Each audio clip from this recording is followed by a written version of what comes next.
Welcome to the Conversations That Matter podcast. I'm your host, John Harris. We're going to talk a little bit today about the T4G Conference. The last one was just held last week. And for those who don't know, the T4G conferences have been around for around a decade. They've, at least the way that they have been presented and known by those who attend, are portrayed as bastions of conservative, reformed theology across many different traditions, but the commonality is that the people that are attending are there for the gospel, and for the most part, I think it's reformed. I don't know, off the top of my head, I can't think of any self-professing Arminians who have been speakers there, but maybe I'm wrong on that. But certainly the keynotes and those who have mostly been involved in this have been, I think the term that even they use to apply to themselves at times is reformed-ish. And so this has been going on. This is paralleling in some ways the Gospel Coalition. They're not the same organization, but you see many of the same people at their conferences, and I think similar goals and purposes probably. And the last one just happened, and I've talked about this before. I talked about this last year when the announcement was made that this was going to be the last one, and we analyzed it, and there was this whole video that Mark Dever and Lyndon Duncan had made without Al Mohler present, which seemed kind of awkward because Al Mohler had been instrumental in T4G and he wasn't going to be there. And so they made this episode without him and talked about how this is the end. And they really put a, for lack of a better term, they really put a good face on it, on why they were ending, the motivations for ending. And it mainly came down to that this was always in the plan. We were always going to end T4G. It wasn't going to continue forever. It served its purpose. Connections and things have been made, and we're so excited about all the young people that are up and coming. But it seemed weird. It seemed really at tension with half of their video, which relayed concerns with how they were treated about social justice type issues. And panels, Mark Dever talks about a panel that he was on MLK 50 and recommending Divided by Faith, and he talks about how really he thinks he's been given a bad rap over those kinds of things. And so it was a very disjointed video when they made this announcement that this was going to be the last conference. And so the last conference just happened last week, and I wasn't there, but the expectation was it was going to be light woke, soft woke. It wasn't going to really challenge social justice, nor was it going to come out so hard pro-social justice, but just kind of peter out in a very just mild, kind of limp-wristed way, I guess. And I don't know everything that happened. I wasn't in attendance at this conference, and I didn't see all the sessions. But what I am going to do, and I have had people ask me about this, whether I'm going to speak about T4G. What I've decided to do is, because I always think in terms of what's going to be helpful for you out there. So there's two things I think that I'm going to do. One is I am going to go over this book that I've read that was given out for free at T4G by Isaac Adams about racism, but we'll get into it. It's been described as a woke book. It's definitely more a softer woke book compared to what's out there, but it certainly advocates elements of critical race theory, and I'll back that up and show you the quotes. So this is helpful just because this is a book that T4G and all the people who attended, that they're trying to get into your church. They're trying to get their pastors to think this way. They want to use this as a tool to help navigate quote-unquote discussions about race. So we'll talk about the book and whether or not it's helpful to that end. The other thing that I'm going to do, because I think this would be helpful, is there was a panel, I think it's only 30 minutes, on social justice, or CRT. I think it was CRT. And they have a number, I think Mark Dever's on it, I'm trying to think who else was on it. In fact, I think I have it pulled up here. Let me just check real quick if I do. Yeah, panel, why we should be critical of critical race theory, which sounds kind of like it's, hey, we're going to take a shot at this. And it looks like Kevin DeYoung, at least, and man, not a lot of people have actually viewed this, surprisingly, as more people may view my critique of it, we'll see, then, but it may not even just be a critique, maybe there's some good things here. maybe there's some helpful things that they share. I'm open to that possibility, despite what they were handing out as a free book for all participants going to the conference. But I'm likely going to probably be critiquing things, and it's going to be kind of a cold read, or I'm going to be listening to this panel with you. And some people have told me that's helpful for them, just because I'm giving you the play-by-play as I'm hearing it, and I'm asking the questions that I would normally ask if I'm anywhere, if a pastor's preaching, or if I'm suspecting that there's something wrong in the way that social justice is being advocated, or something like that. There's some compromise, something wrong in the message. Some of the questions I ask, some of the observations I make, those can be helpful in the moment as I'm listening. So that's what I've decided to do. And so I've prepared my thoughts on this particular book, and I'm going to give that to you. But I will not have prepared my thoughts for the videos, the video panel discussion. So we're going to figure out that together. And that should be, I hope, informative and maybe a little fun, but at the very least helpful. So a few just personal things I wanted to mention. Over the weekend, I did have the privilege of traveling down to Maryland and met a number of you there. We had a very intimate gathering, actually. I want to say there was probably only, 30 people or so, but it was very, very fruitful, and was very encouraged myself, and hopefully was able to encourage some of you who came out for that event. I'm very blessed. I'm blown away by the generosity of many Christians out there. And so just thank you for everyone who came out to that and drove, and for Pastor Troy for hosting the event, and his wife, Dina. They were very gracious hosts, and I wish I could have spent longer with them. This is one of the things that I have been doing this year, just to update everyone who is a supporter on Patreon, or whether just in prayer or however. I just really see a lot of fruit from going to churches and sometimes even political events. Mainly it's smaller churches, though, and talking about this issue. And I think one of the things, and it came out to me this particular time as well as many others, is there's a lot of Christians out there that are solid, that know something's wrong, that feel somewhat alone because they're not hearing their particular concerns represented in any big evangelical platform. And there's a natural suspicion, I think, that's arisen with people who even have platforms to some extent because of this. And to be able to encourage those people, let them know you're not alone. You're not insane, you're not crazy. There's people that are out there that are just as devoted to Orthodox teaching and can see this as a threat to that as you are. And they're all over this country, to be quite frank with you. They're all over the place. They're just not all connected with each other.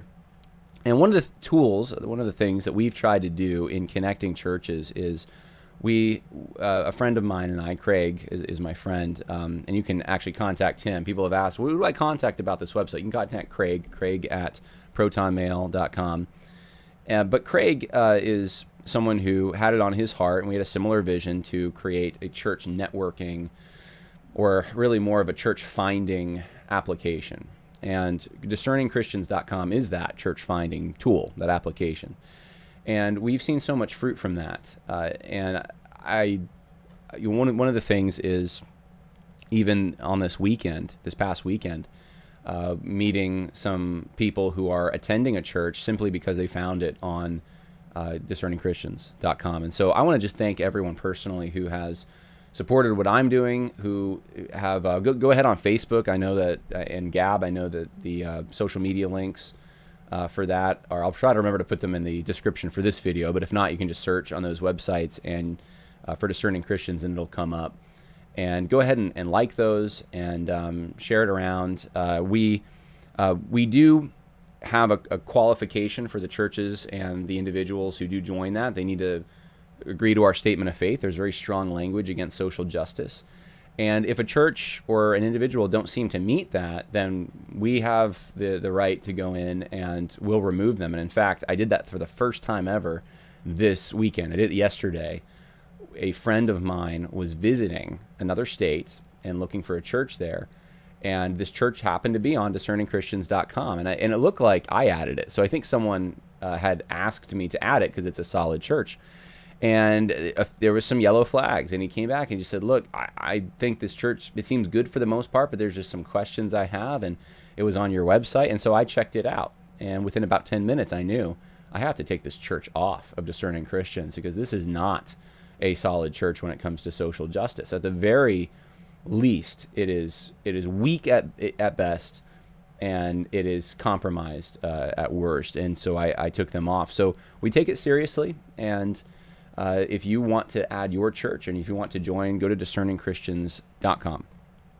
So I wanted to say that personally, even more personally speaking here, some of you saw my post on social media about my uncle. The Harris family has, and really on both sides, my mom and my dad's side, we've been going through some rough times. My grandfather, for those who have been listening, died in December, and we just had the funeral arrangements because of travel and all of that, and getting the family together. It didn't take place till 2 weeks ago. And then an uncle of mine on my mom's side, my mom's sister's husband, died unexpectedly a few days ago now. And I won't get into the circumstances of all of it at this point, but it was an unexpected death, and just a devastating thing for his wife, who just lost her dad and has undergone some other trials. And then I found out that my uncle 2 nights ago was in critical condition in the hospital and looked like he might not make it. And I asked everyone to pray. My mom, who's a retired nurse, just didn't think he would possibly make it. And by God's grace, he was doing better yesterday morning, and there may be some permanent heart damage. He may have had a heart attack, but he is cognitive, he is improving, and we're grateful for that. So I just want to thank everyone for their prayers and support through this. So there are times that I choose not to be as involved in things, and I may not even put a podcast out. I certainly try to when I can, but when there's heavy family issues like that, I may not, and even in the coming weeks, I may not have as much material as I usually do, partially for that. So it's just good knowing that there's support out there. So I just wanted to thank everyone for that. So, well, to start off this podcast, which is in some ways about T4G and that conference, the book we're going to talk about is called Talking About Race by Isaac Adams. There's a picture of it right there. I'll blow it up so you can see. In preparation for this, though, I wanted to give you an analogy I was thinking of this morning.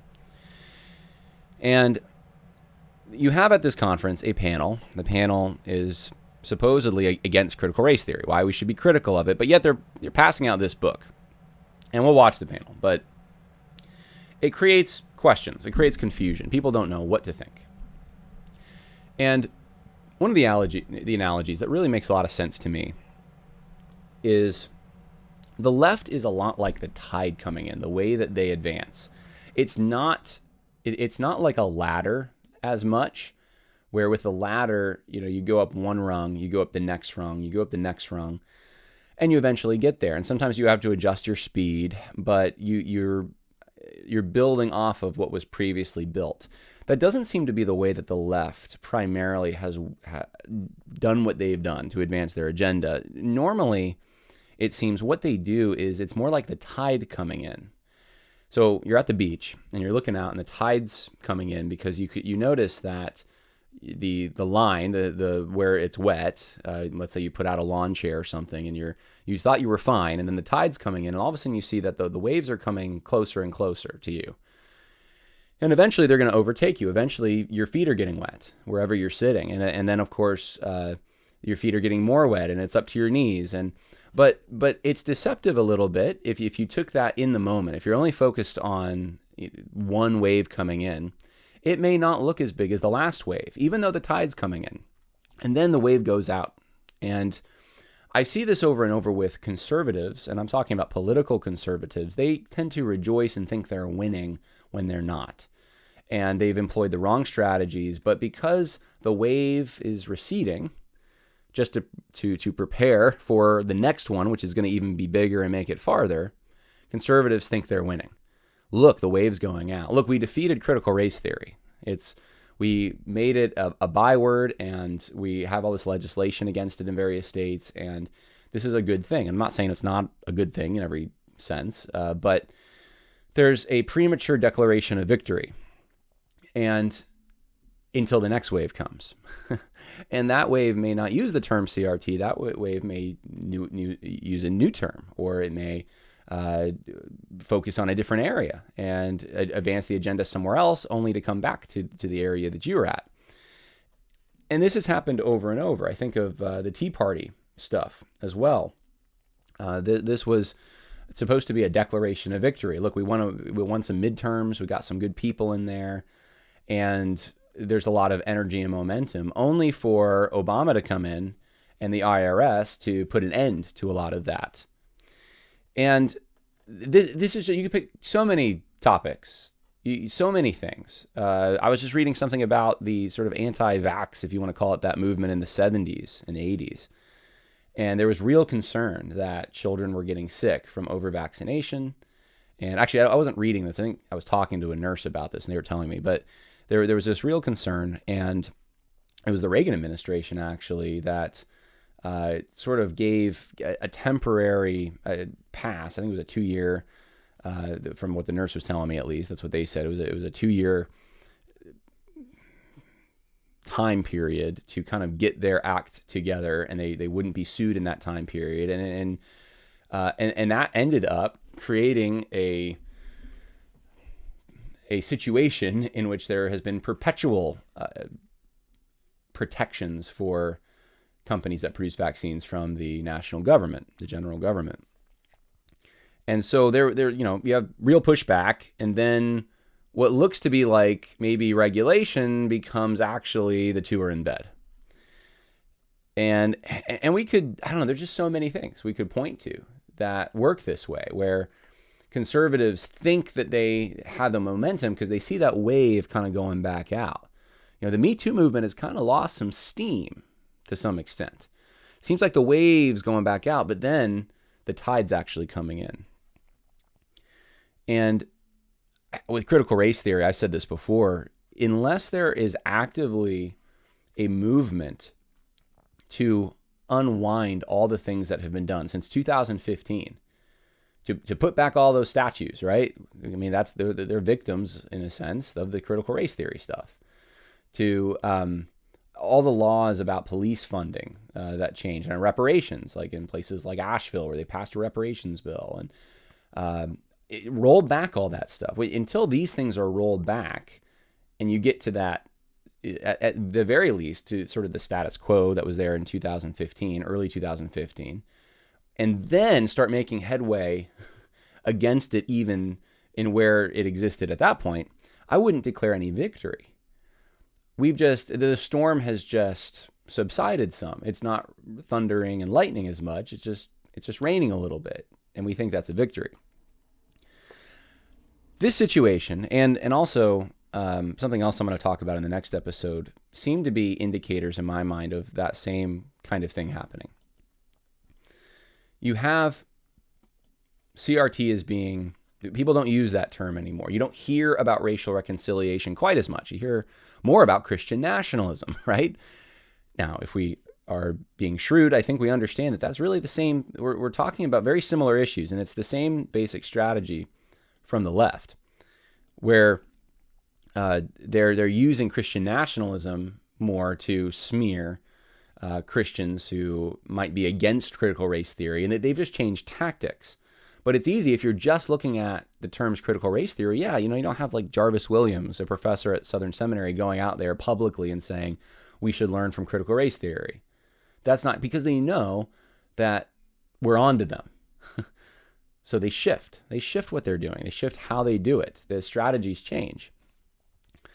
And it's easy to declare victory. There's people in T4G, I guarantee, people who are going out there that think probably that this has been corrected, that this issue is, if there even was an issue there, that this has been addressed and things are going in a better direction. And yet, things like this book being given out for free to anyone who registers are evidence that that's not the case, that it's still there. And so 2 steps forward, 1 step back, 2 steps forward, 1 step back. This is now just common. This is just baked into it. This is just the way things are. This is the new status quo. It's a Hegelian dialectic. We're going to push. We get some pushback, so we fall back to a defensible position, but we already have ground that we've taken because of that. This is some ground that's been taken. And we're going to talk about that. We're going to talk about that ground. So let's talk about it. The book is Talking About Race. Isaac Adams is the author. And this is, I think, the closest thing to a purpose statement we have. I'm writing to a wide swath of those Christians, to white Christians who aren't sure how to pursue racial reconciliation or whether that's even the right term to use, to black Christians who are tired of receiving white Christians' indifference, ignorance, or scorn, to Hispanic and Asian Christians who'd like to talk about more than the black-white dynamic, to pastors trying to navigate all these waters. Christians, if you're frustrated with the racial status quo, I'm writing to you. If you're considering leaving your church for another because of disagreements about race, I'm writing to you. If you feel like you can't honestly talk about race with others, I have news for you. You're not alone. Now, this is admitting something, just like Mark Dever and Lincoln Duncan admitted in their video about T4G coming to an end. This is admitting the same thing. This is saying that, guess what? People are leaving their churches. People are having difficulty discussing topics, and it's really topics related to social justice and critical theory. It's not. I remember one time I was at a Walmart, and someone came up to me and said, "You're John Harris," and I said, "Yeah. How do we know each other?" And, "Oh, I've interacted with you on social media." And I said, jog my memory. I can't remember every interaction. I've had a lot. And he said, "Well, we disagreed over racism." And I was kind of like trying to think, and I said, I can't remember our discussion. I'm so sorry. And that was it. But later on, I was thinking about it, and I'm like, I doubt we disagreed over racism. I doubt that was the case. I bet it was we disagreed over social justice. and in his mind, though, that became a disagreement over racism. Well, that's the kind of thing that I see at play even here. It's we're trying to navigate these waters, and we're frustrated with the racial status quo. Is it the racial status quo, or is it that there's a frustration with the agitation that's come from social justice activists? What prompted this whole thing in the last few years? Where has this friction come from? Is it the racial status quo that's been sitting there, or is it a new agitation from the left? And so the way that this is framed from the beginning is framed in a way that I think is, and I'm not saying Isaac Adams intends to be dishonest, but it's framed in a way that's not accurate. That this is not the source, or even sequentially the source of the issues that are taking place right now. But that's the purpose. It's to navigate these discussions, according to the author. And so it's helping different people understand this issue and discuss it. Now, there's a lot of praise for the book. I didn't put it all here. In fact, Jarvis Williams even praises it, who's blatantly pro-critical race theory. He praises it. So it tells you a little bit about where this is coming from. But let me read you a few quotes that I thought were interesting. Mark Dever, making progress in racial reconciliation is one of the most pressing needs of the church today. Michael Horton, Isaac Adams knows how these conversations go well and where they go wrong. Julius Kim, for anyone wishing to learn how to better navigate the challenging conversations regarding racial reconciliation, this book is a must read. Michael O. Emerson, author of Divided by Faith, which has caused all kinds of issues. I almost wept thinking about the thousands of churches that could have used this book in the summer of 2020, the summer of George Floyd. J.D. Greer, former president of the SBC, says making progress in racial reconciliation is one of the most pressing needs of the church today. Laura Wilfer, Isaac Adams calls us to navigate the race conversation as Christians in America. And finally, George Yancey, Adams provides guidance to help us navigate the minefields that confront our racial conversations. So, here's some of the praise. Now, what do you see in everything I just read? The whole idea behind all of this is that these are difficult subjects to navigate, and Isaac Adams is going to help us do that. We're going to navigate. You see that word come out quite a bit. We're going to navigate the race conversation. we're going to navigate the minefields that confront our racial conversations. That's what this is all about, navigating a conversation that has produced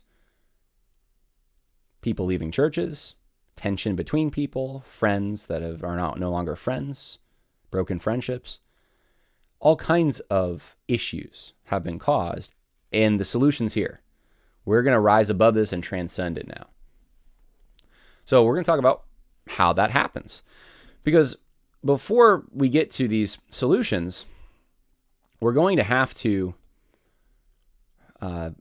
before we are able to remedy the damage that's been done, we have to get under the hood. We have to understand what assumptions led to this. Now, I've been trying to do this. Frankly, I mean, a lot of this, what's described, are things that I've been doing, and others that are on the more conservative side of this. We've been very troubled. We've seen what's happened with churches being divided. And we've tried to put material out there to say, this is what's going on. Here's the problem. Here's why this is unbiblical. Here's the false teaching that's been injected. And locate that false teaching, get rid of that false teaching. And that's got to at least be part of the equation here. And yeah, tone can be an issue, but it's the source of this isn't tone. The source of this is fundamental, diametrically opposed positions, fundamental disagreements. And we don't get that. At least there are fundamental things brought up, but this book tends to err on it's a tone issue. We're not treating each other right, and the positions we hold might be okay, although he does take shots way more at more conservatives. But the positions we hold aren't the issue so much as the way we treat each other. And if you locate the problem in the wrong area, you won't have a solution. If that's not the reason people are, I mean, look, there's people I know of who are very nice, who didn't have shouting matches, who just, they disagreed with the theology and they left. That's just almost every person I know who's had to leave a church because of critical race theory. They leave not because they're just bent out of shape and angry. They're sad usually, and sometimes they have a righteous indignation, but it's not, and I'm not saying every situation's like this, but in the majority of the ones I know about, it's not because there was a shouting match or someone was insensitive in the way they communicated and people are just too sensitive. It's because we have a fundamental disagreement. So if you miss that, I think you miss the big picture here. Well, let's talk about some of this. Get into some quotes for you. Here's the function that this book serves. Isaac Adams writes, rather, the philosophy of unity outlined above means believers will place different priorities on different issues on level 3. He's got this diagram which shows basically the differences between primary, secondary, and tertiary issues. And level 3 would be more tertiary issues. And he says, which is to say, you may be in a church with people who think things that you find repulsive in that tertiary realm, that secondary realm maybe even.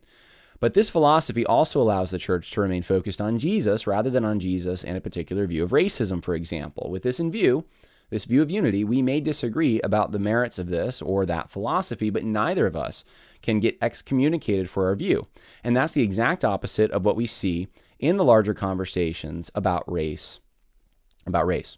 So this is, I think, the appeal.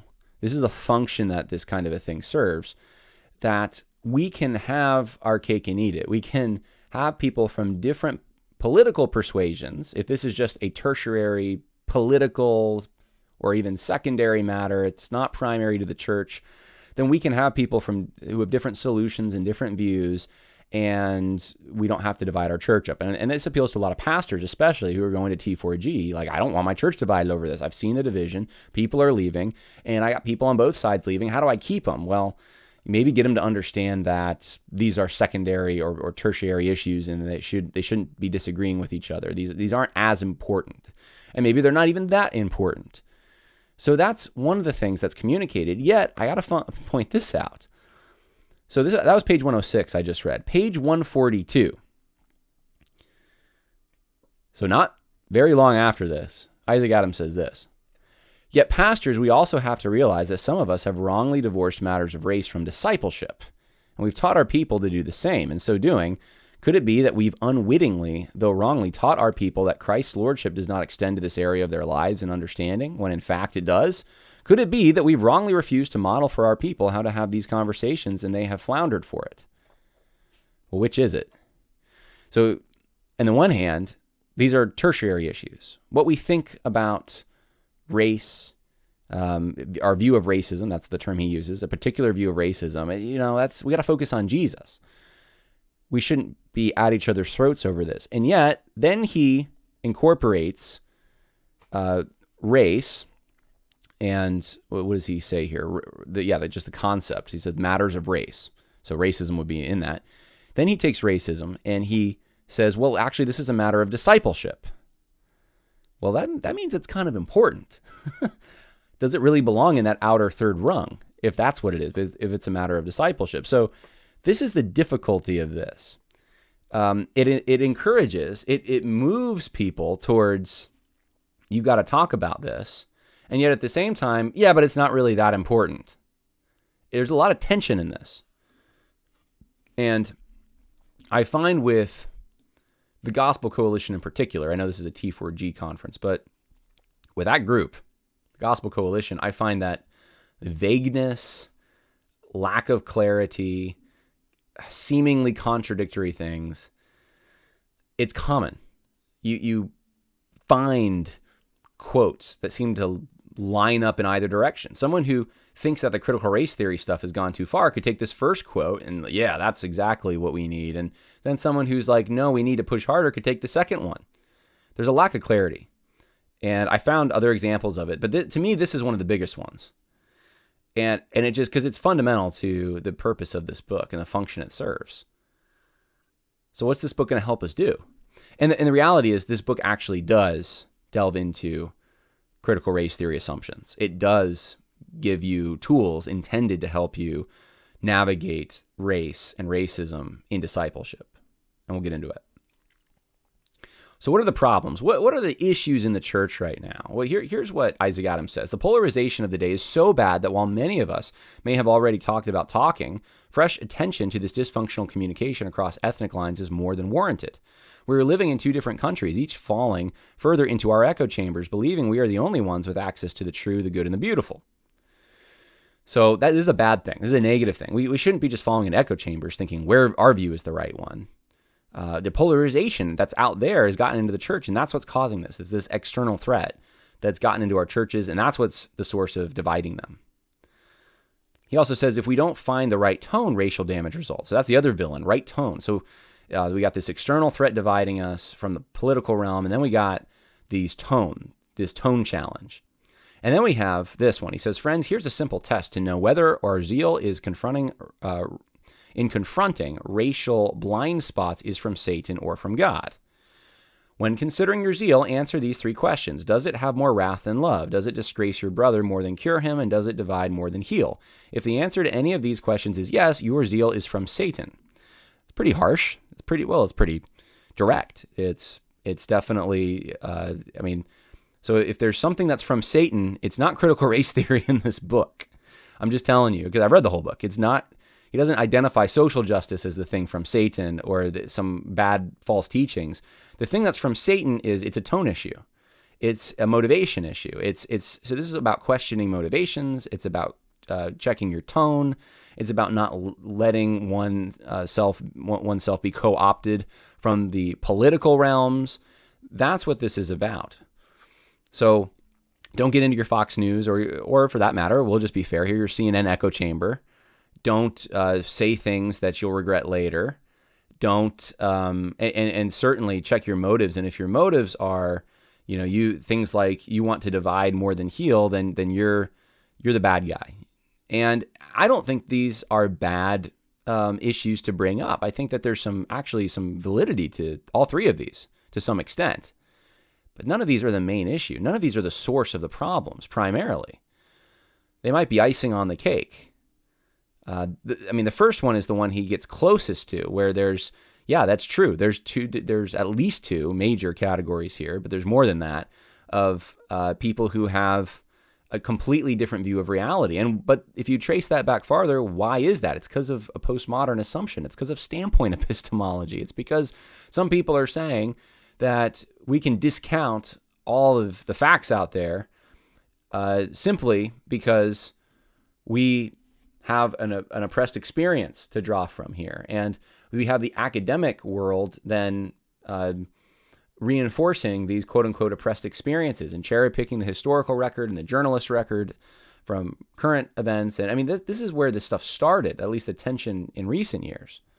But he doesn't go back that far. And so it's kind of this moral equivalency of like, well, you got your Fox News and you got your CNN folks, and they're kind of, the problem with them is they're just too political, rather than actually maybe the problem primarily and more fundamentally is that you have two different conceptions of what truth is and what constitutes validation. So those are some of the actual problems, as opposed to what Isaac Adams says are the problems. His problems are more surface level here. Here are some of my general observations, and then we're going to get into the CRT stuff. Here's some general observations about this book I want to make for anyone who might read it or is reading it. Number one, Adams makes some good points that aren't made in other books, such as the idea that anyone can be racist. He says that. You can be racist if you're black, if you're Asian, and that's good. I'm glad he does that. I really am, because it's a human issue. I've said before when I speak, sin comes from the heart. That's what Jesus said. Sin comes from inside the man. It's not an external thing, it's an internal thing. And of course it can have external effects, and it does. But sin, the corrupting influence, is from the heart. You don't train people into it. They're already well equipped. And you can certainly make that equipping. You can take what's there and make it worse, but the corruption is from a mechanism within man. And so he admits this in one section, and I'm really glad he does. Yet, and I'll say this other, and I don't know if this is good or bad, but he says, I said that it strikes a generally positive tone in contrast to other books on the subject as well. And that's true. Isaac Adams writes in a very positive tone. It's kind of like, I thought it was interesting because some of these critical race theory books have just, like Jamar Tisby, you read Jamar Tisby, it's like he's just got an axe to grind. What an angry guy, right? But if you read like a self-help book, you're going to be so encouraged. It's all about encouragement. So this book kind of like, it almost feels like it's someone who's writing a pop Christian self-help book, but also kind of like we're going to pepper a little Jamar Tisby in here. So he kind of keeps this positive tone, which I thought was interesting and maybe a good thing. Now, here's where some of the critiques come in. The book is from a pastoral perspective and proposes a solution to the problem of churches divided over social justice. So that's the argument, or the on the front end, that's what you're supposed to think about this book. You got a pastor, or at least the perspective here is very pastoral, and a lot of the examples given, these hypothetical examples, are for church counseling situations. And a proposed solution is going to be presented to you in this book. And so the solutions end up, though, they're not really solutions. But that's the intent behind it. And it's going to sidestep all the unimportant things, some of those political things that aren't important. We're going to get right to the heart of it. That's kind of what you think when you start reading this. It does not, however, interact with or solve the root issues so much as it focuses on how ideas are communicated on the surface. So you're not going to find answers, even a definition of race or racism. He goes into racism a little bit, but you don't find really great, clear discussions of these things. It's just kind of left up to, well, you should already know. Don't be mean to each other. When it does focus on root issues, it assumes social justice views, and I'll get into some of those. One of the main problems, obvious from the hypothetical scenarios that Isaac Adams gives, he gives all these scenarios of hypothetical people, and maybe these are some of them drawn from his own experience, but they're people who are disagreeing over social justice stuff, over critical race theory stuff, really. And then he tries to show kind of what the problems are, how both sides are really responsible. And generally speaking, though, you read these stories, and it's kind of like, well, if you're someone who's, let's say, black, and you're hurt about what's happened, there's a police shooting or something, it's insensitive for a white person to speak first, or it's insensitive for a white person to give you the impression that this was a deserved situation, like the police was justified in perhaps shooting this individual because they were committing a crime or something like that.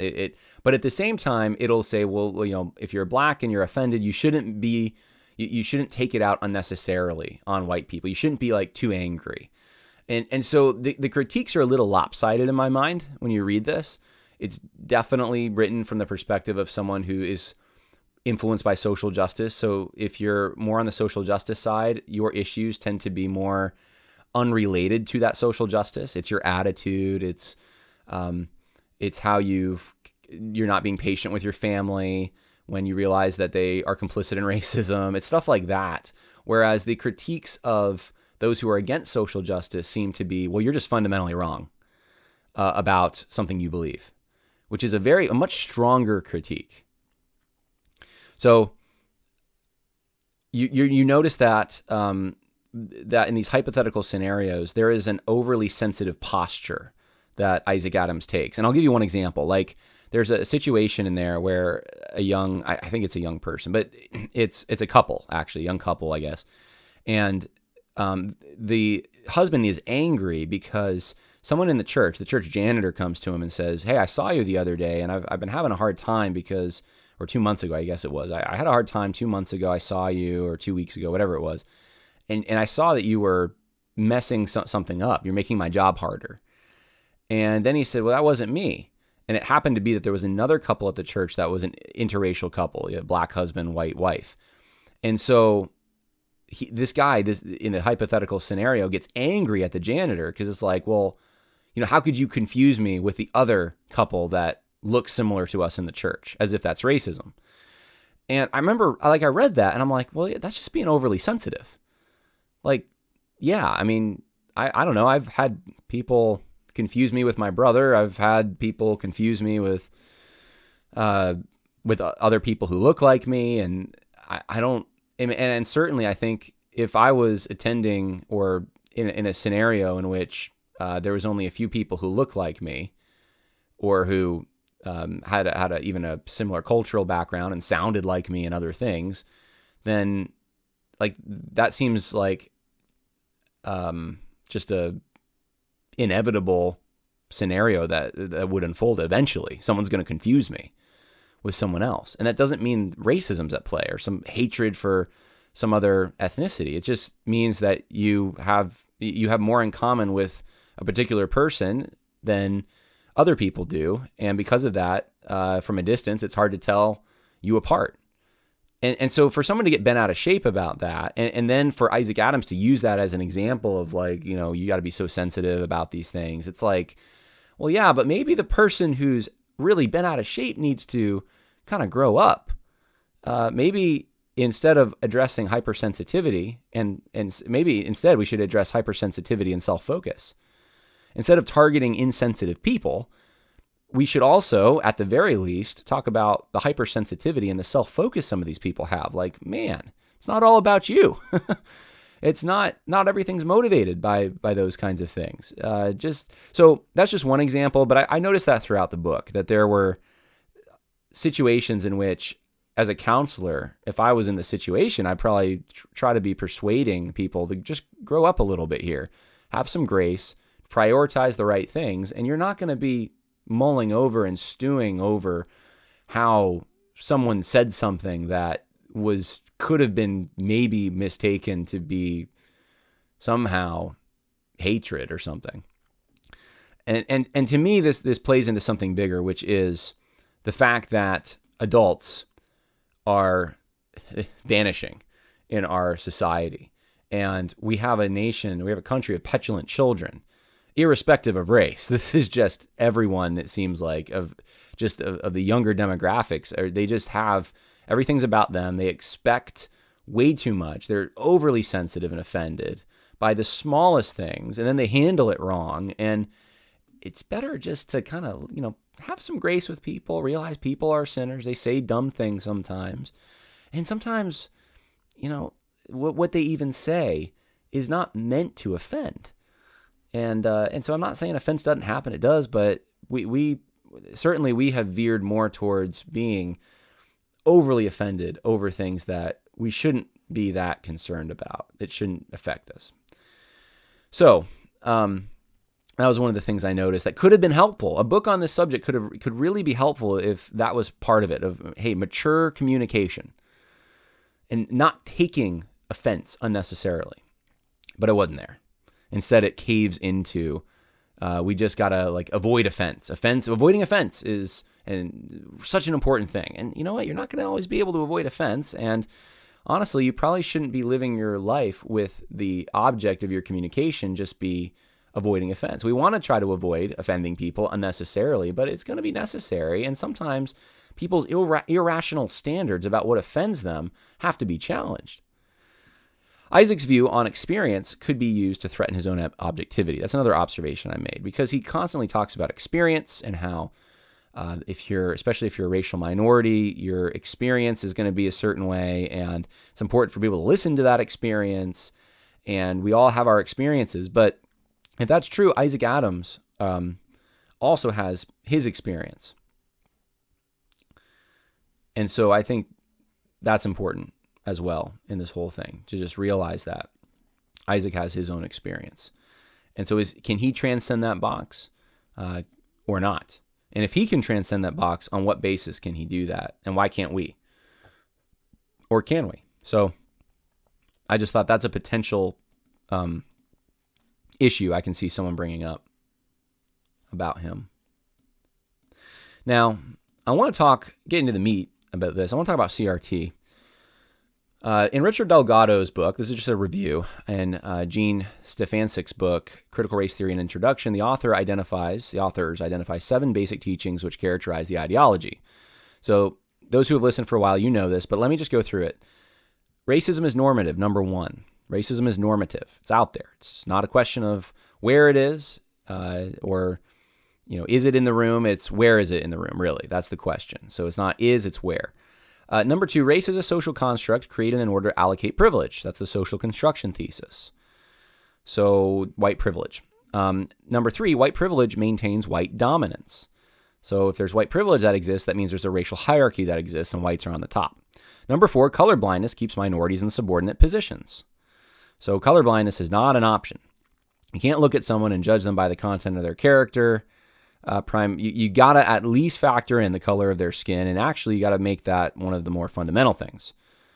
Number 5, majority groups tolerate advances for racial justice only when it benefits them. That's called interest convergence.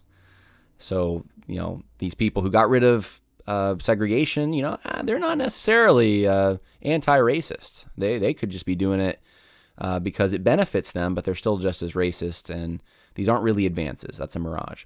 Number 6, voices of color have access to special knowledge, standpoint epistemology. So we talked about that a little bit, but if you're someone who has an oppressed experience and you match a social location that the sociologists have said is oppressed, and you're politically motivated, then we got to listen to you. You have something to say. But if you're from majority culture, quote unquote, or you have privilege, you really should just shut up and listen.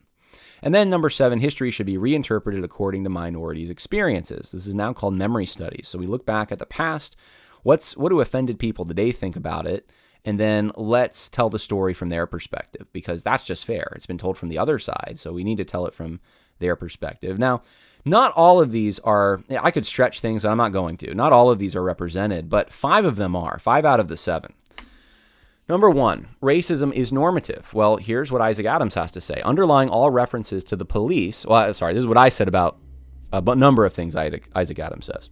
Underlying all references to the police is the view that they are, at the very least, associated with racially motivated injustice, yet this view is not challenged. You go through the book, if you just type in police on a search in the book or something, go to all the places Isaac Adams talks about the police. Notice there is this implicit assumption that the policemen are associated with racial injustice. All right? And this is a valid assumption. And this isn't a challenged assumption in the book. It's just kind of, that's the police. And you see it in the examples he gives. You see it even outside of that. He draws a contrast at the end between, I think it was 2 siblings, one who went into the police force and then one who's more motivated, I guess, for social justice. It was something along those lines, and how that was like a contrast. It's like, well, so the police are on the other side of this divide. And then you see this. This is a direct quote. He says, "How can the hunters," and the hunters were a family in an example he gives in the book, but they're white. "How could the hunters of the world embrace a humble tone and so improve their conversations about race? They can enter conversations with a posture of lament." So that's the thing you have to do. You have to just enter into conversations about like police shootings, or you just have to have a lament immediately. And in so doing, and this is all in the context of race, of racism. So I would, there's part of me that wants to say, yeah, like you should have lament as far as like evil's been done, and there should be like at least a regret of some kind, or a hope that wouldn't happen, I guess, that we don't want that because we want Christ's kingdom to be set up, and in Christ's kingdom this isn't going to happen. But to frame it that way, that we need to improve conversations about race, therefore enter these conversations with lament, that is signaling that, well, racism's at play here. We need to have lament because there's racism. So that's an admission of that's buying into a certain type of analysis about shootings already. Before you even discuss them, you have to have this posture, which implies, though, that it's motivated in part by racism, or racism is connected to it. So that really does fall under this idea that racism is normative, that there's that when this kind of thing happens, racism's at play somehow. Police shootings specifically. Now, colorblindness, he talks about this actually, he gets into more detail. It's mentioned over 30 times in the book and presented as a contributing factor to racism. This is a quote. He says, "Don't want to deal with race issues, just refuse to see them. The trouble is, ignoring our neighbor's racial suffering may mean that we don't have to deal with it, but it does not mean that our neighbor doesn't have to deal with it. Yet to be completely colorblind is to blind our eyes to the issues that may affect our neighbor. Biblical love seeks to open its eyes and see as much as it can as it strives to serve its neighbor and live with them in an understanding way." Page 62 of the book. So colorblindness is not an option in the mind of Isaac Adams. And I think he has a term he uses, color awareness, that we should be, or I forget, color consciousness, something like that. So we don't want to be too aware of color, but we don't want to be colorblind. We should have this sort of color consciousness. And, most people who say that they're colorblind, if anyone still says that, but years ago when you could say that, what they mean by that is they judge people primarily on the content of their character. And when they say, "I don't see color," they were never saying like, my eyes are colorblind, like physically I don't see color. What they're saying is that, like, I'm not judging you based on the color of your skin. I'm not looking at you and then just categorizing you according to the group you're part of. I look at you as an individual. And so there's no prejudgment here. That's what they're saying. Well, critical race theorists say, well, there's got to be prejudgment. You have to prejudge. That's how you know how to adjust, how you talk about these issues, and how you allocate resources to people is based on these external factors. You have to prejudge. So Isaac Adams buys into that to some extent. He doesn't like the colorblindness thing. So, and I've said, I think one of the issues with critical race theory is this idea that race is just a social construct. And he doesn't really get into that. He probably assumes it to some extent. There's little clues here and there, but there wasn't enough for me to like put that in the review.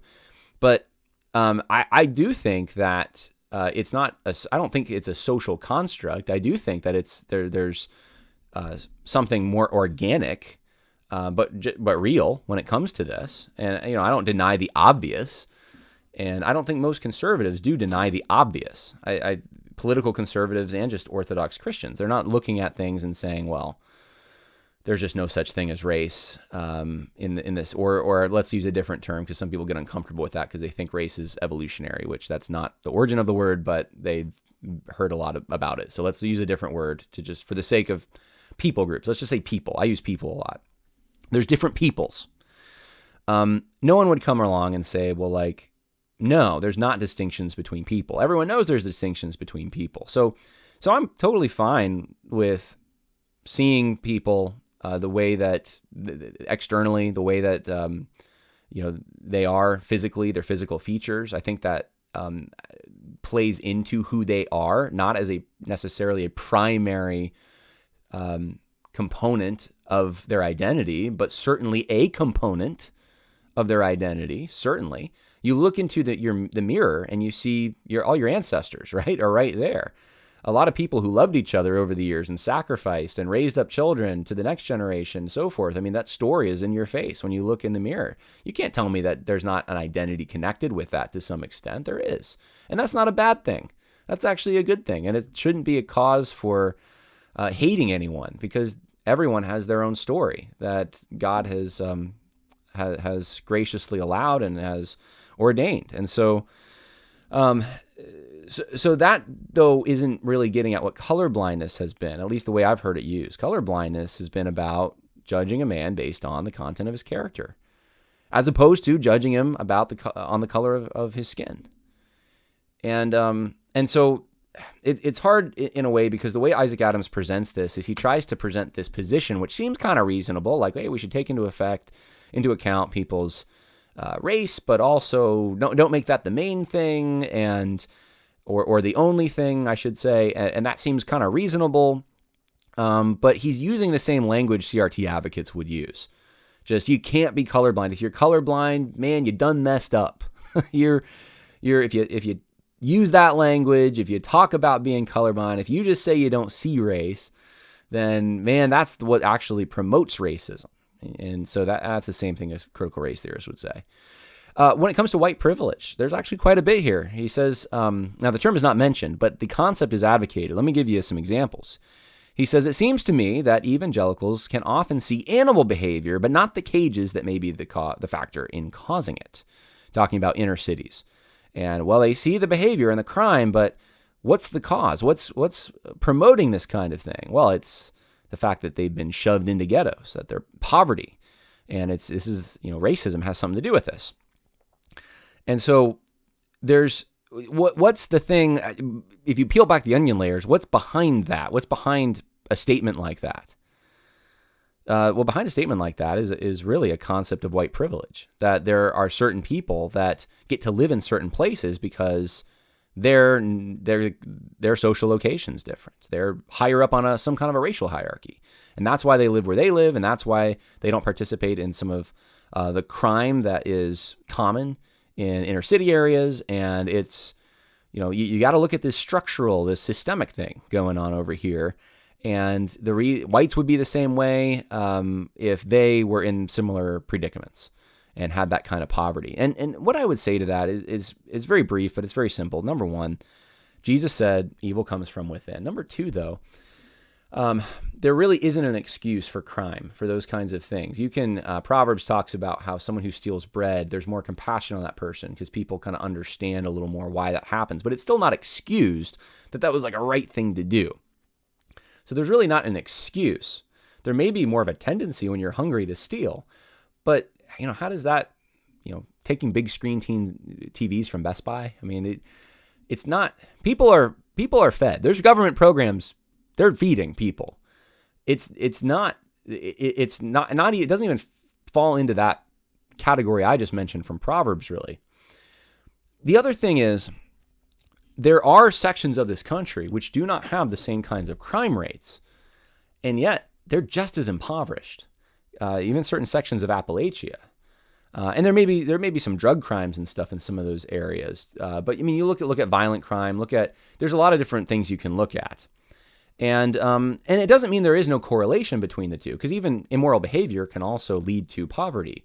And like I said, from Proverbs, poverty can certainly incentivize certain kinds of immoral behavior. But there's plenty of places that you can look at that are poor, that don't have access to healthcare like other places, have diseases in greater quantities, and they don't have the problems with crime, not even close to the kinds of murders that go on. And so that's not as simple as some people want to make it. And to try to connect this but I think behind all of this is this sort of assumption that it's the white privilege is blinding people. They have benefits and wealth and things that they get to enjoy, and they just can't conceive of someone who doesn't have those kinds of things. And then this one's more telling, though. This one's really, I probably wouldn't even talked about white privilege or put that quote there if it wasn't for this quote. You'll recall that Samantha Lee's definition of racism is limited to feelings of animus or prejudices that we consciously hold. This is another of his fictional characters, but the character's not important. The important thing is there's a definition of racism, he's saying, and it's limited to these feelings, prejudices. He's saying, I do think that Scripture testifies that we are more sinful than we care to admit, though. So this is a contrast. Here's a definition of racism. It's feelings of animus or prejudice that we consciously hold. He said, hold on. Scripture says we can be more sinful than we care to admit, which is true. He says, if this lack of overt racism means that I'm not a racist and you're not a racist, then why is there still so much racial inequality and conflict today? While it's not the only answer, structural racism can help us understand a big part of the answer. When I say structural racism, which many people call systemic or corporate racism, I mean an unjust system, i.e. written or unwritten laws, traditions, procedures, formal or informal habits, cultural practices that wrongly favor an ethnic or racial group. Structural racism is so insidious because it operates regardless of one's individual intentions. So there you have it, right there. That's where the white privilege stuff comes in. You don't use the term, but the concept is here.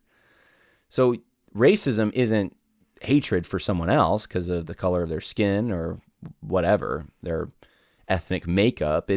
Racism is actually so beyond that. Well, what is it? Well, there's a structural, systemic, corporate racism, an unjust system.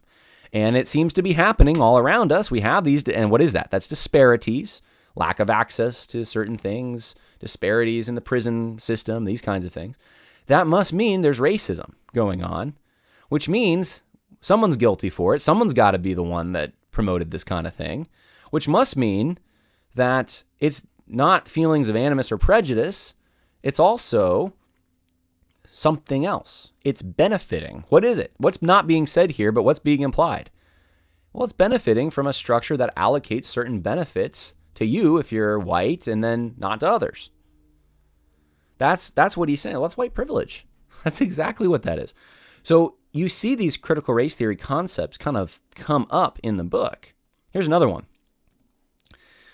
CRT, voices of color have access to special knowledge, standpoint epistemology. CRT teaches this, or I should say critical race theorists teach this. What does Isaac Adams say? He says, why then should Darius, another fictional character in the book, and people like him generally speak first on matters of race? So Darius is a black guy. He says, why should he speak first? They should speak first not because they know everything, spoiler alert, they don't, but because black voices have been marginalized for so long. Okay, so there's a police shooting.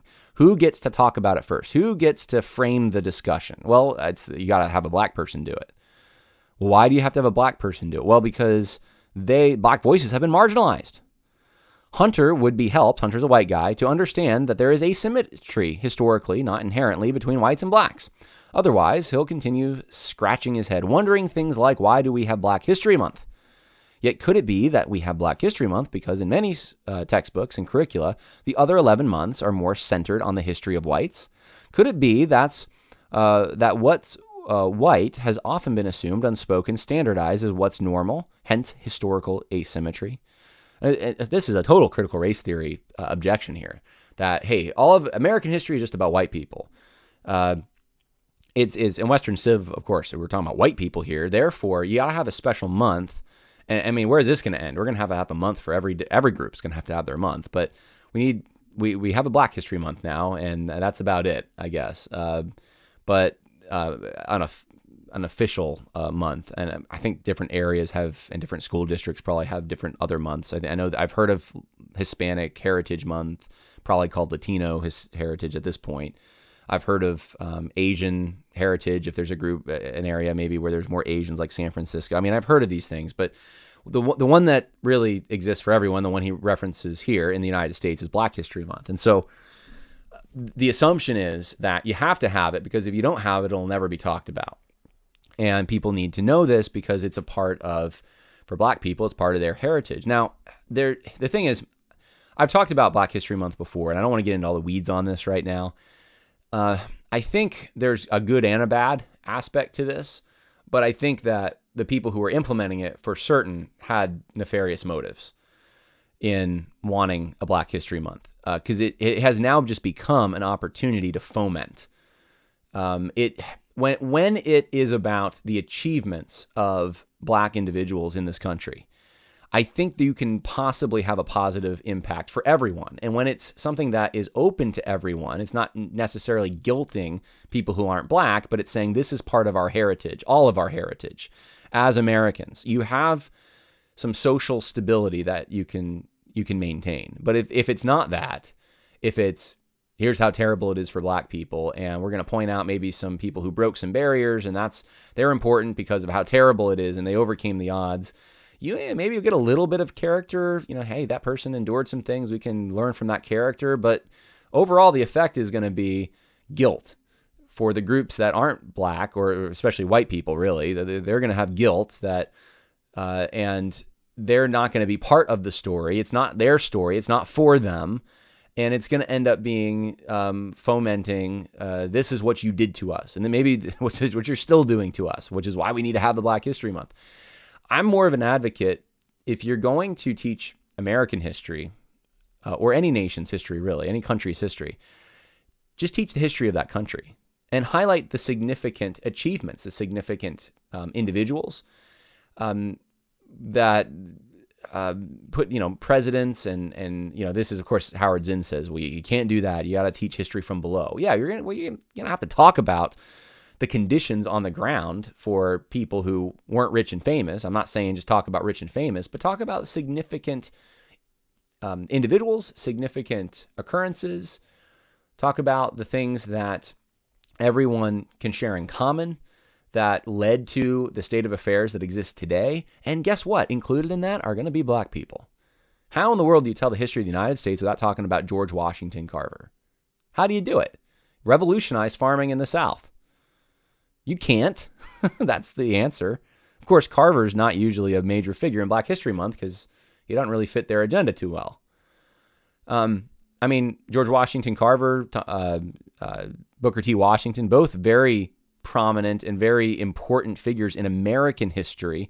And obviously they were Black, and you talk about that. But it doesn't have to be off segregate.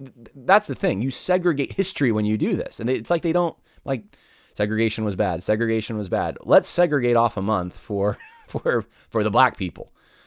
That, I don't know if anyone else is seeing this, but that's what I've always thought that about it. I'm like, so we're segregating in other areas. If we want to be one country and we're united, then we shouldn't probably be doing that. That's my opinion about it. I probably give you way more than I needed to on that particular topic, but we see the critical race theory coming out here, though, because the assumption is that there needs to be a protection. You have to protect these marginalized voices, or else they'll be drowned out. You won't hear from them. So we need to protect them, and they're needed. They're necessary to hear these views because they have access into a realm that white people just don't have access into. When it comes to matters of race, and specifically in the book, it's a police shooting, then, you got to hear from the Black people first. That's just the way it is. So that definitely fits in with the standpoint epistemology stuff. He literally says on 167, Isaac Adams says, when a minority tells you about their experience, believe them. Okay. Does that go for everyone? How about if a white person tells you about their experience? You just believe them? Why? On what basis? Well, we know. So number 2, or I'm certain to say number 2. This is actually number 5. History should be reinterpreted according to minorities' experiences, memory studies. And he definitely has a dose of that here. Let me give you some examples. He said, yet we also understand that racism against Hunter likely does not carry the same weight as racism against Darius. If Darius is called the N-word, it's different than Hunter being called a cracker. History compounds the insult to Darius, but not as much to Hunter. Injustice compounds the insult to Darius, but not as much to Hunter. Masses of people have been lynched, mobbed, and discriminated against for being the N-word, but not for being white people. I don't even want to say the term he's using for white people or the term he's using for Black folks here.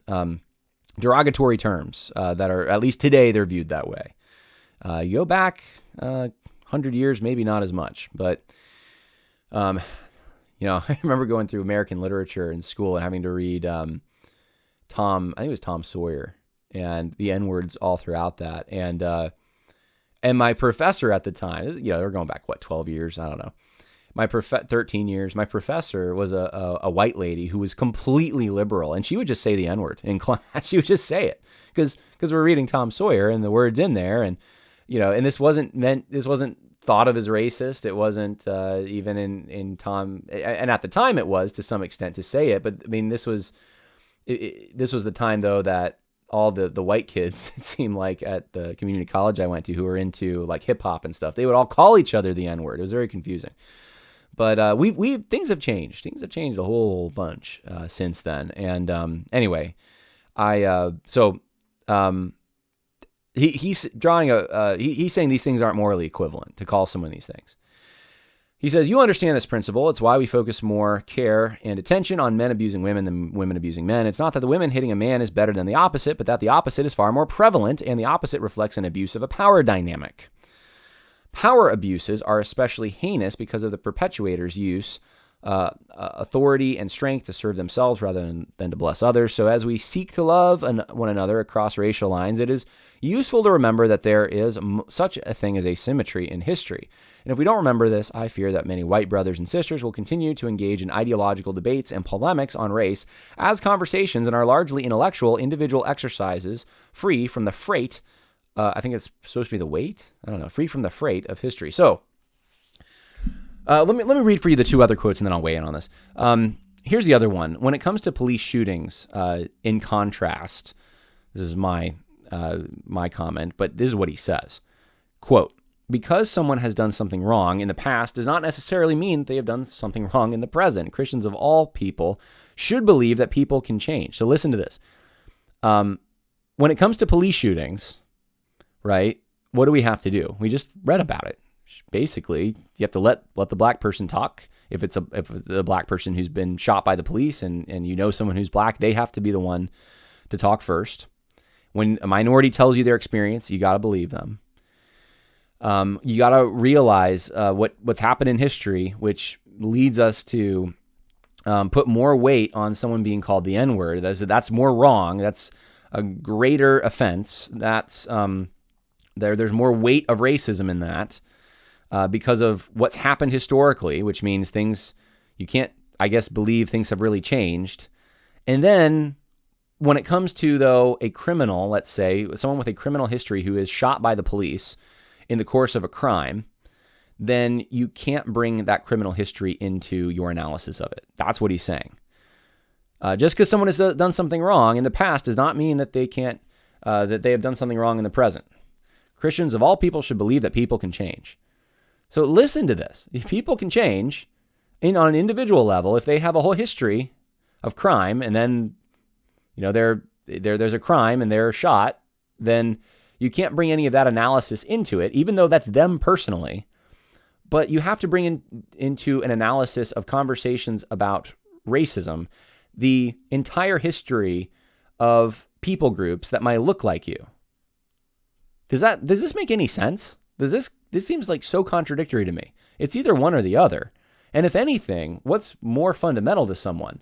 What their ancestors might have done or what they themselves have done in their own life? Obviously, it's what they've done. So this is just super, I don't even know what to say. It amazes me all the smart people who recommend this book, and you have things like this. And literally 2 pages later, 2 pages after the quote I just read you, on bringing in the weight of history to bear on a conversation about this. And then 2 pages later, well, you can't bring in someone's personal history when discussing an incident. It's like, what? All right. So then the last thing is a group of protesters have violently stormed the Capitol in attempts to stop the steal. That is, the protesters are seeking to invalidate what they understand to be a fraudulent presidential election. I see a protester brazenly waving the Confederate flag in the Capitol. I think how much this insurrection encapsulates the racial division and animosity of the present day. I feel disoriented and yet unsurprised by the 6th day of January 2021. Doesn't even call it January 6th. This is the 6th day of January. This monumental thing happened. So, why do I say that this is part of critical race theory's, interpreting history in the light of minority experiences? Because that's what he does. That's what he does.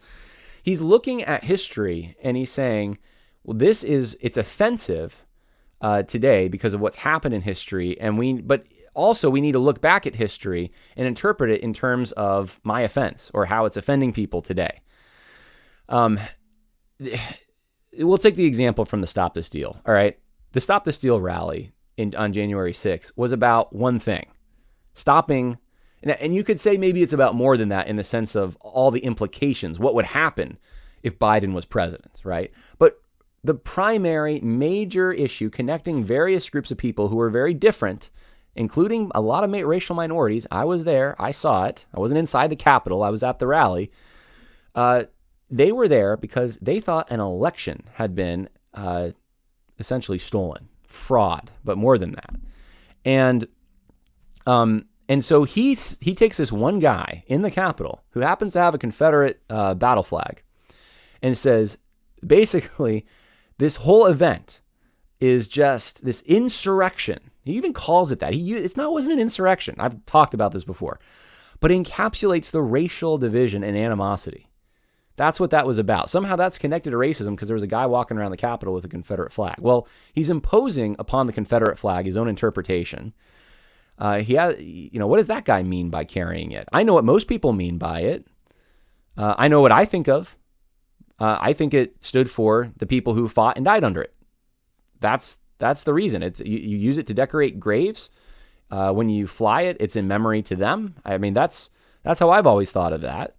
And for a guy to come to the Stop the Steal rally with a Confederate, and by the way, there were a lot of flags there. I saw flags of even other countries there, but a lot of Trump flags, a lot of various American flags, Don't Tread on Me flags. And yeah, there were some Confederate flags. And why do you think people would bring that to an event like that? Well, it's probably people from southern areas primarily who, in their minds, know about a history of being invaded and, in their minds, oppressed by the national government. And in their minds, that was something that was wrong, and their ancestors tried to fight against it under that flag in some cases. And they failed. But those issues never went away. And we're still dealing with those issues. We're still dealing with issues of corruption in Washington. We're still dealing with big government and lying and unjustified, unconstitutional policies, and culminating now in an election that's been compromised. And so in their minds, it would be perfectly appropriate to bring a flag like that because it would make sense. It would be what their ancestors fought against, they think has come to fruition. I can understand it pretty easily from a perspective of someone bringing a flag, and it doesn't have to do anything with race or racism. But it has to. You must impose the idea that this has to be race. There is no other option. You're not even allowed to entertain that there could have been an other option in the minds of the people who would have brought a flag like that. There can't be. It must be this. You have to impose that meaning because that's what we think. That's what I think in 2021. That's what I think of it. It's taking, and then of course the whole event's characterized by it, which is completely ridiculous. One guy with a flag. Now the whole event is apparently that guy with a flag. It's ridiculous. So he does this with history. He looks at something in the present time that would be just as wrong either way, calling someone a name that they would consider to be unnecessarily offensive, and morally equivalent, you would think, but it can't be because, well, all this history. And we're going to go back through the historical record and we're going to pick out all the things that were negative. We might even, and some of these things very legitimate, some of these things I think exaggerated, but we're going to take all those things and we're going to use those to claim that, no, it's actually much worse to do the same kind of sin or the same kind of offensive thing against this particular social class because in the past they've endured more. You could cut this cake a lot of different ways. I've said this before. I mean, let's since we're talking about, a guy with a Confederate flag at the Capitol, what about the people in Appalachia? I talk about this in my book some. What about people in Appalachia who were invaded by the general government, when they didn't even own slaves or anything in those regions. They were, a lot of them displaced by when the national park went in the Blue Ridge Parkway, displaced from their homes that they've lived in forever. They were told that they'd have a better economy because we'll build prisons in your areas, and that actually created worse problems. They're impoverished. They have 7 of the 10 deadly diseases afflict people in Appalachia more than anywhere else. They have less access to medical care because of distances and things like that. They don't have good bottom land to farm. Do they get any special treatment because of what's happened historically to them? Do Jewish people, I guess, really? They should have some of the things they've endured in Europe, including the Holocaust. Do they get an upper hand if you call someone a Jewish slur or something? Is that, let's run the test. Does that mean that they have more of a right to be offended than someone who's black because maybe their family's endured more, or we take this on an individual family basis and we just start tracing things out and we take into account religious persecution as well, and regional disparities between people groups, and maybe we take into effect mental illnesses, or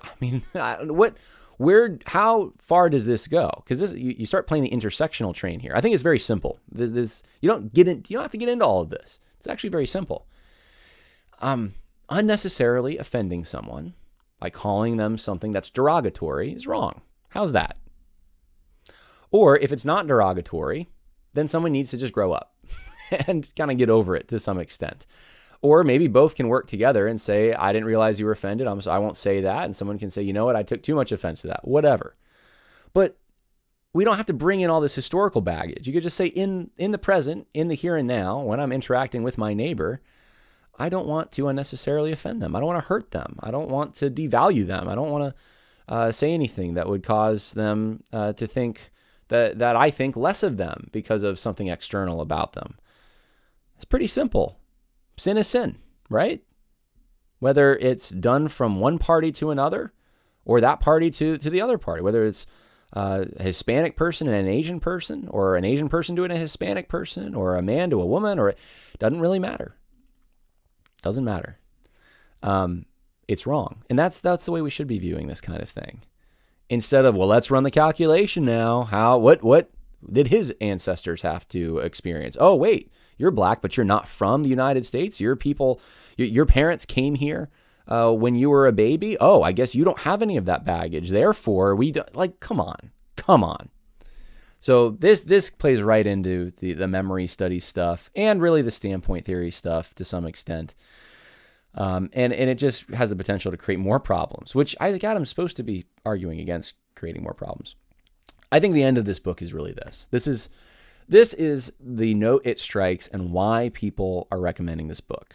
And I'm going to read for you this quote. And I just put at the head in, can't we all just get along? Here's the quote. In other words, our neighbors are not mere conversation points. They're people to love.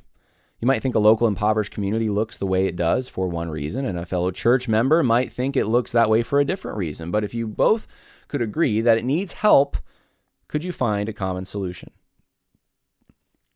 and work to implement it? The answer is yes, unless you both spend most of your time arguing with one another. Racial discussions shouldn't become distractions from helping our neighbors.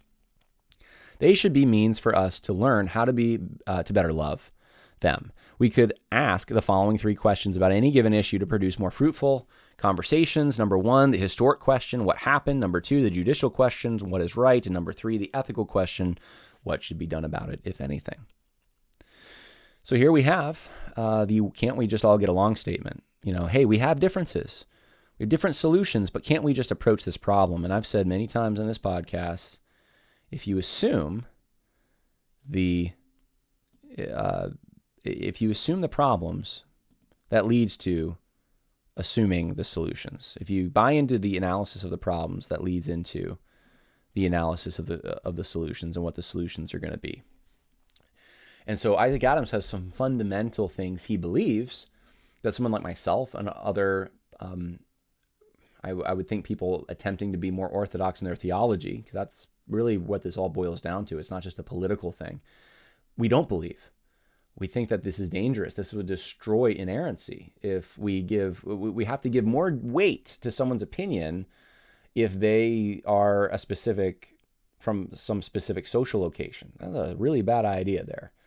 You start doing that. I mean, do we just have Bible studies and go, should we do it there too and say, well, this verse is about oppression. Let's ask the person whose people have been the most oppressed according to the sociologist or something. That seems ridiculous, but that's where the logic would end up leading. So I look at this stuff and I see a soft critical race theory popping right out. 5 elements of it seem to be present, at least to some extent, in this work.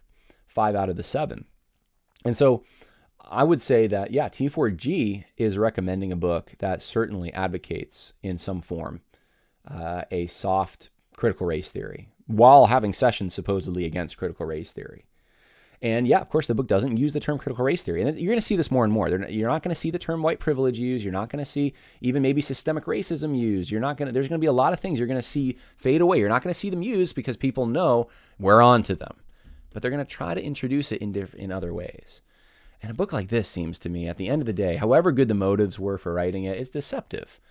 So you kind of pick it up thinking like this is going to help me navigate conversations about race, when it doesn't even really do that. It doesn't give you needed information. It really just condemns. The people that it condemns are the people who are too aggressive in their approach. And then it kind of underneath the surface peddles this soft CRT as if that's somehow a given. That's neutral. That's not really up for discussion. But our solutions are up for discussion, but these things aren't up for discussion, which happen to lead to the solutions. So it's inherently contradictory, unhelpful. I wouldn't recommend it, but it's written in such a way that, especially for the first half of the book as you're reading it, it seems like this is going to get off to a good start, and it's going to produce in our church peace. We can have people of different political persuasions here. And I think that's just an illusion. It's not, you can't do it that way. It's not going to happen. And the next event that dredges up all this stuff, this book is not going to be the helpful thing. There may be a few things in there that are helpful. People should be nicer to each other. Yeah, I agree. People should be nicer to each other. But we have to get back down to the fundamental issues at play here. Issues like, what is justice? What is race? Did God ordain it? What is truth, and how do we find truth, and what's the best avenue for finding truth? The gospel, I didn't get into that as much. There really isn't a lot here. Some of the recommendations in the book talk about how he brings in gospel solutions. I think J.D. Greer and Mark Dever's statements about the book, their endorsements said, the gospel focused or something like that. And I read it. I didn't really see that, honestly. There's little hints of it here and there, references. It doesn't primarily focus on that, though. So this book isn't even that. It's a way, though, I think, for pastors especially to feel like they are to justify in their mind the route that they've taken to try to kind of go soft woke, but primarily draw moral equivalencies here and be like, well, anti-woke is bad and woke is also bad, and we're kind of in this middle neutral ground. And Isaac Adams seems to try to be that, I'm the neutral kind of guy here. It's not, though. It definitely leans towards the CRT end of stuff, and that's all there is to it. So I hope that was helpful for some of you. Links in the info section. I'm going to put the slideshow link for patrons in the info section as well. If you're in a study that might want to use this, all the page numbers are there and everything, so you can go back and you can take a look at it. And God bless. More coming. Next episode, Lord willing, is going to be reviewing the T4G panel. So